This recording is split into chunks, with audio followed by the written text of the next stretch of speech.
been a few days since Mighty Mac had been on the railway, and they'd settled into the yard quite good. "Here you go, Scarlowy. Your coaches," said Mighty. "Thank you, you two. I'll be back later. Enjoy your day." "We will." "We will," said Mighty Mac, as the two of them went back to shunting. Just then they heard a whistle, and coming down the line was Arthur. "Morning, Arthur," said Scarlowy. "Good morning, Scarlowy. I've got to get going now." Arthur pulled in and out stepped Top and Hat. "Ah, Mighty Mac, you're here." "Do you want to see us, sir?" said Mac. "Well," said the Fat Controller, "as you know, the line near Waterfall Station has sadly collapsed." "Oh, that was my fault, sir." "It wasn't your fault, but you did have your accident there and has slowed down the process. Although the tide has finally subsided, meaning we have a day or so to work on the line. But the problem is, Victor's out of action. He's taken ill today because he won't steam properly, and you're the only engine who can do the job." "What about Rusty? He's good at mangling tracks." "I would have sent Rusty, but he's up in the quarry," said the Fat Controller, "and this line needs to be done today. So it's either you two do it, or the line will have to be taken out of action for the rest of the year." "Come on, Mac." Mac looked down at his buffers. "Come on, Mac, let's do it. Can't let down the railway, we've only been here for a few days." "Exactly," said the Fat Controller. "But what about if it's dangerous, sir? I did have my accident there." "It won't be, although you need to watch out." "Why?" said Mighty. "Well, because of it still not being secure, if the tide comes in again, you could get trapped out there for days. I don't want to maroon any passengers, workmen, or you two. So you need to keep an eye on the clock. Do you understand?" said the Fat Controller.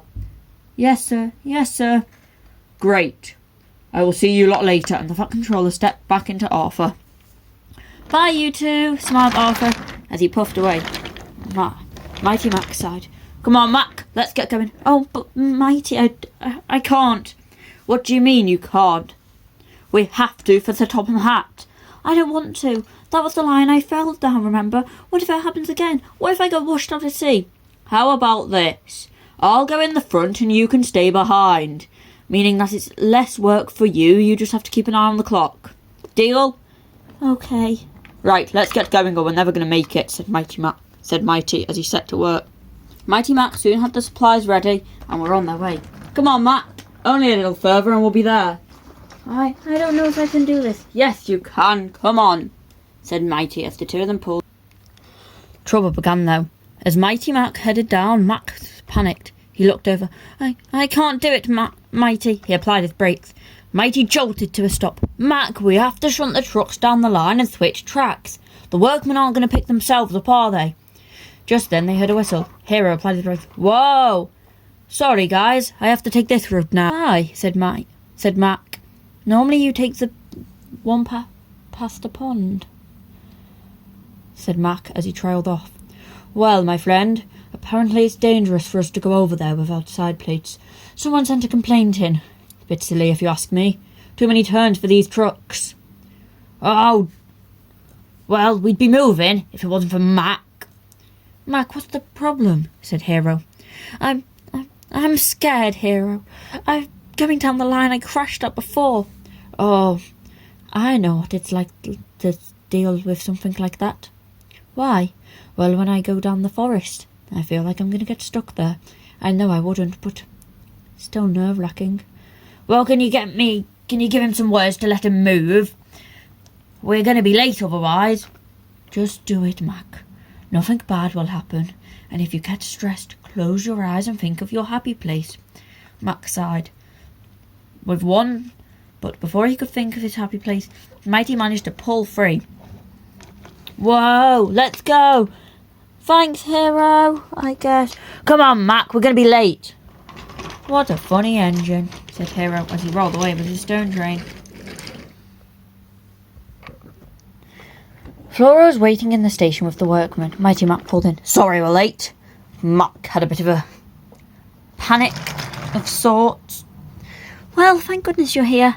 I'm getting a bit sick of waiting." "Why are you doing it?" said Mac. "Where's Toby?" "Oh, Toby's busy taking a passenger train, so I decided to step in for him. I hope you don't mind. The workmen enjoyed my double-decker coach. Fancy, said Mighty. Mac tried to reply but couldn't. He kept thinking of his job.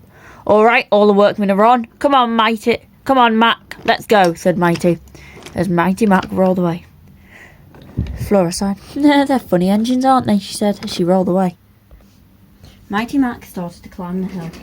Mighty, you sure we're able to do this? Yeah. Come on, Mac. We have to. Mighty barged forward and bumped out of the way. The barrier rolled to the side. All right, let's go. They rolled down to the line. Ready? Mighty Mac stopped in the station. The workman walked out and walked over. Oh, it's going to be a hard one to fix. We've got this, though. Just make sure we're back before... Just make sure you don't leave us here until 5. We won't, said Mighty. Anyway, I'm helping you lot and Mac's the one keeping an eye on the clock. Mac looked sheepishly down. What was that pop? It was just the waterfall. It makes pops all the time. Are you sure it wasn't the bridge collapsing? Oh, I've got to get out of here. Mac, don't waste your energy, said Mighty as he pulled him back. Mac started to shake. Mac, calm down, said Mighty. Okay, I'm calm.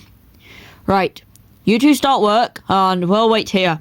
Any supplies you need, just ask, said Mighty Mac as the workmen started. The workmen walked away to start work and Mighty spoke to Mac.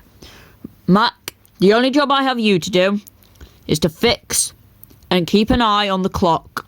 Don't take your eyes off it. Once it hits 4:30, we have to pack up and leave. Or we could get stuck here, okay? Mac started to panic. What time is it now, Mac? It's. But in all seriousness, Mac couldn't read a clock. It's 12 o'clock. Okay, we've got 4.5 hours. Come on, lads, let's get working, said Mighty. Mac started to panic. I hope I don't need to know what time it is later. Before long, work had begun. A few hours later, with the help of young Bao, the work was getting done faster. Mac, what time is it? Said Mighty. Mac sighed. It's... He squinted at the clock, trying to see. It's... Oh,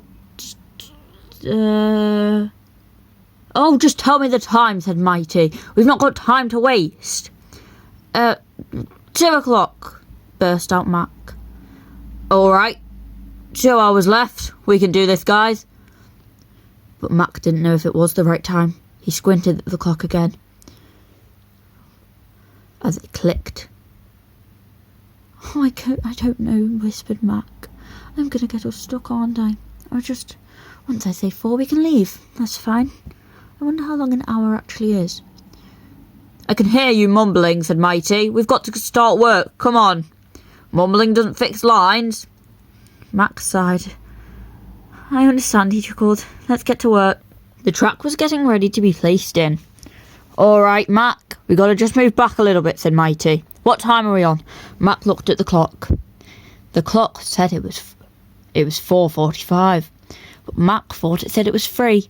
3 o'clock. All right, an hour. Come on, we can do this. So the team worked hard.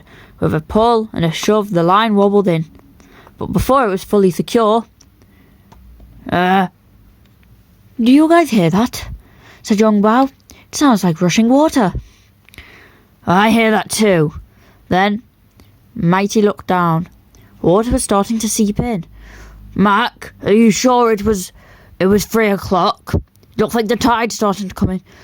Mac started to panic. Oh, Mighty, it's all my fault if we get stuck here. What? Why? I can't read a clock. What? And I'm too scared to... I was too scared to tell you because I just wanted to leave. You're telling me that. But Mighty was cut off by... Whoosh. All right, Mac, we've got to move now, said Mighty. But as Mighty went to move... Oh, great. I've pulled something. What? I think when I was trying to pull you back down the line, something must have broke.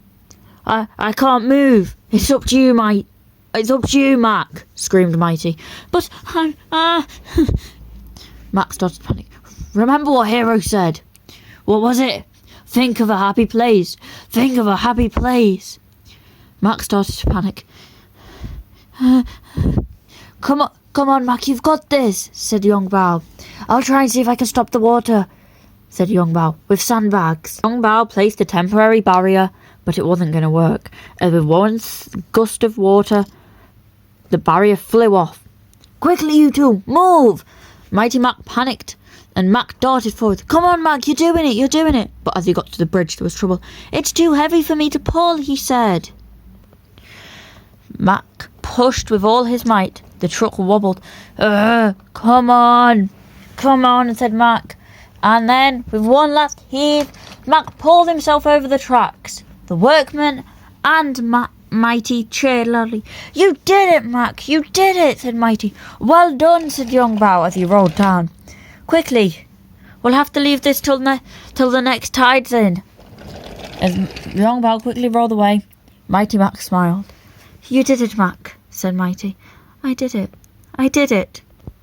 Later that night, Mighty Mac was in the yard. Mighty was being fixed when Sir Topham Hatt arrived. He said. Mighty Mac, I've heard about your endeavour, and I am very disappointed, but also impressed. Mac, why didn't you tell us that you were scared? I didn't want to seem like a wimp, sir. I always feel like I'm overshadowed by Mighty. He's so brave and boisterous, and I'm just a bit quiet. Quiet's good, said Rusty. Yes, yes it is, said Skollowy. My brother Aeneas used to be quiet, and he's on a whole other railway now. It's a good thing for some engines. Yes, my friend, and quiet can also be bad. Remember when I was on my boat? If I had said to someone that the chains were broken, I would have been saved. But anyway, it's not about chains, chuckled Victor. And thank you for doing my job. But also, said the Fat Controller, why didn't you tell us you couldn't read a clock? That's a vital part of doing the work that Victor does. I'm sorry, sir, I was panicked. It's my fault, sir, said Mighty. Why, said the Fat Controller. Well, I was, in a sense, rushing poor Mac to his panic. I was a bit stressed about the job too, but I knew if I was with Mac, he could let me down. I kept barking orders at him, and he didn't know what to do. I'm sorry, sir. Well, said the Fat Controller, once you're fixed, I think you can stay in the yard for a few weeks to understand, but once you've finished, I might get Victor to teach you a thing or two about railway repair. Mighty Mac smiled. That'd be nice, said Mac. I could also teach you how to read the clock, laughed Victor, and everyone chuckled. The end.